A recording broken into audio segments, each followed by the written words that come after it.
Okay.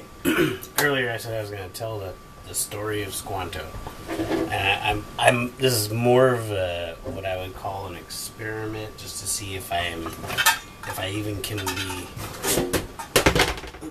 if I can even keep my brain straight enough to tell the entire story and stay tuned. Because I oftentimes tell stories and segue off like I am now. Okay, Squanto. He was cool. But, there's all kinds of things to know about him, and some things really don't matter as much. One thing that I find fascinating is that he gained the loyalty of his friends, of Miles Standish, so much, but that when he was captured on a diplomatic mission, Miles Standish formed a group of 10 men to go and rescue Squanto, or avenge his death if he had been killed. And actually, he hadn't been killed, and they were able to rescue him. That's pretty amazing. There's something on the lens. Hang on here. Don't do this ever to your camera. Let's see here. How's it look now? Okay. Well, anyways, I see a smudge. I don't like that. Ugh. Hang on here. Don't do this either. Don't ever do this. Never ever do that. It's just silly that you would even think of considering it. Yeah, this thing made it worse. Yes, I did. Okay. Oops, don't do that either. So I told you I was going to tell the story and clean the kitchen, so that's really what I'm going to do.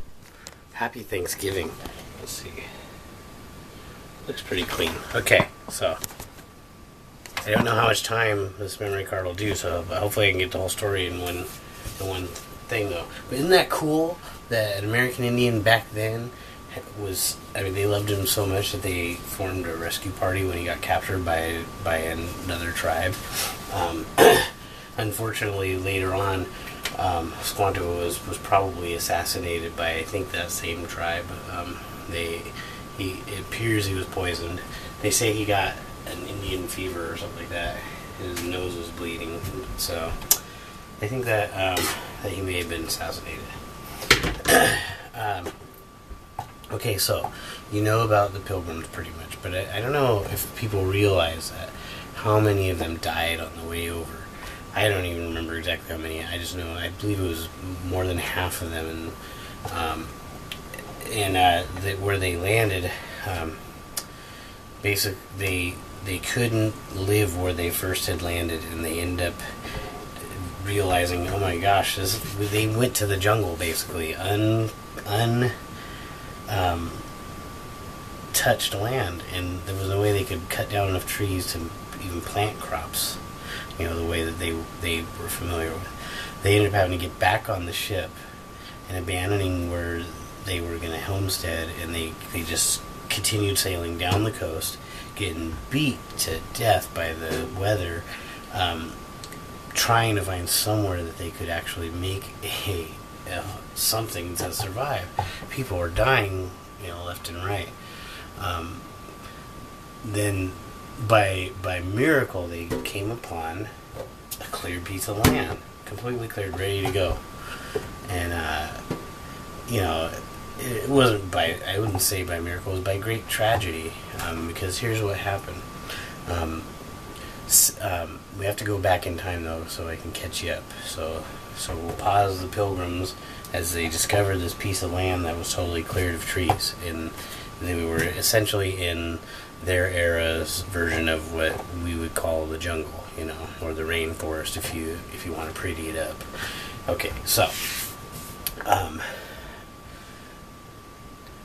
Squanto, when he was 12 years old, basically was lured by Europeans with treats or something, and he was captured as a 12-year-old with a few other Indians from his tribe, and they took them to Europe, and where they were going to be sold as slaves. And there was a little more to it. There was actually, I believe, that there was some treachery involved, and the guy who was going to sell sell the Indians ended up being found out by some Catholic monks, and they were able to go and rescue the remaining Indians that were there, and they didn't get sold into slavery.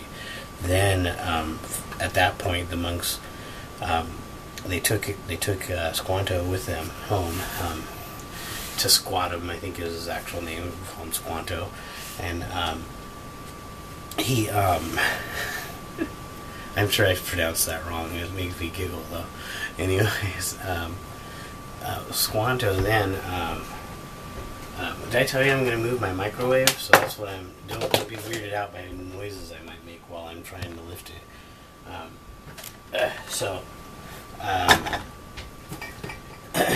As he was being taken to the where the monks were going to let him live, I believe that he remembered that they were speaking nicely to him, and they were different than the people who captured him and brought him to be a slave.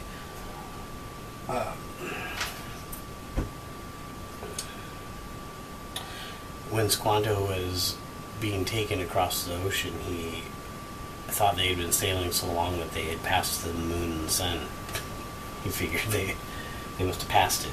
Does that make any sense? Okay, so Squanto learned how to speak from the monks, and eventually the monks wanted to help him on his way to be able to come home, and they went to England, and in England he learned more English language. He worked for someone. Actually, I think I gotta check my notes here. So maybe I have it. I can tell you who he was. Let's see.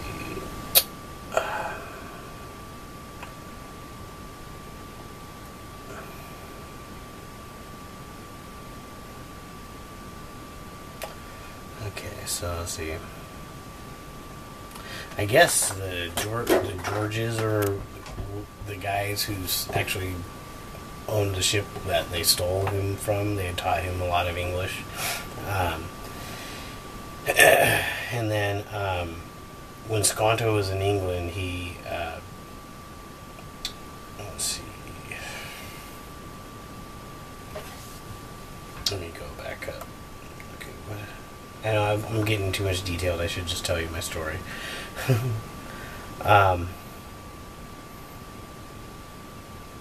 Anyways, he eventually is able to pay for passage back by being a interpreter, and he went on an expedition basically to America, and I'm looking to see if I can tell you the name of the guy. It was John Smith. He went on a ship owned by John Smith, and it was to be for an exploration group along the English coast. Then eventually, what happened with Squanto is he came back to and found his home, and had found out that the year before his tribe and multiple neighboring tribes were totally wiped out, and it was probably from sickness that they didn't have antibodies built up from something that someone from Europe brought over. His entire family, everybody was gone. For a short time, he lived with the neighboring tribe, and he was so depressed that he ended up moving out and living in the woods by himself. Now, I skipped forward quite a bit, and what has happened now is, so Squanto's living out in the woods by himself, but the tribe, the Massasoit, they discovered the pilgrims at that cleared land, and I've heard this told to me more than one way. One way is that they greeted the pilgrims with English language, and they were shocked and amazed, and it was because Squanto had taught them some of the English language. Another way I've heard it told is that a friend of Squanto's.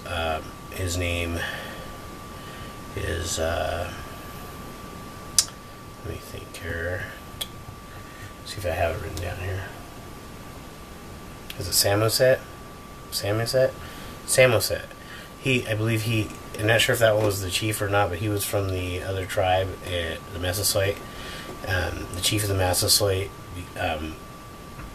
became friends with the Pilgrims, but when they brought Squanto to the Pilgrims, Squanto saw it as a sign from God, and even the Pilgrims presented it to him as though he was just like Joseph, who had been taken into slavery and then brought back to save, a nation, basically. And the Pilgrims were pretty much wiped out. They're essentially, they were a fraction of the group that they originally came with, because they were becoming so sick. Squanto was able to help them develop their agriculture and be a liaison to surrounding tribes. Squanto became a well-respected person. He led basically the creation of a 50-year treaty, the longest treaty that they had between the American Indians and the English, up until when everything, until it became the way it is now. The Squanto is my kind of Indian. He was cool. He chose to help people, even though his whole world had entirely collapsed. And we should all be thankful for Squanto. And the Pilgrims, they came in kind of they came with the idea that they were going to have a commune type existence, and they actually tried a form of communism in a way, and it failed. And as soon as they went to a free market type government, basically everybody had some land, and they were able to keep some of what they made. The Pilgrims flourished, and believe me, they owe so much to what Squanto did, which is why Miles Standish would go in a rescue party with just 10 men to go save the captured Squanto. Squanto is cool. He's not one of those, he's not out there living off of gambling money, trying to, do that. He's the dude. I really appreciate his story. Happy Thanksgiving. I love you so much. This story, I always want my children to know about Squanto, All right. I have a thing for any fellow adopted person, and I consider Squanto to have been adopted like 4 times. Okay, I love you. Bye.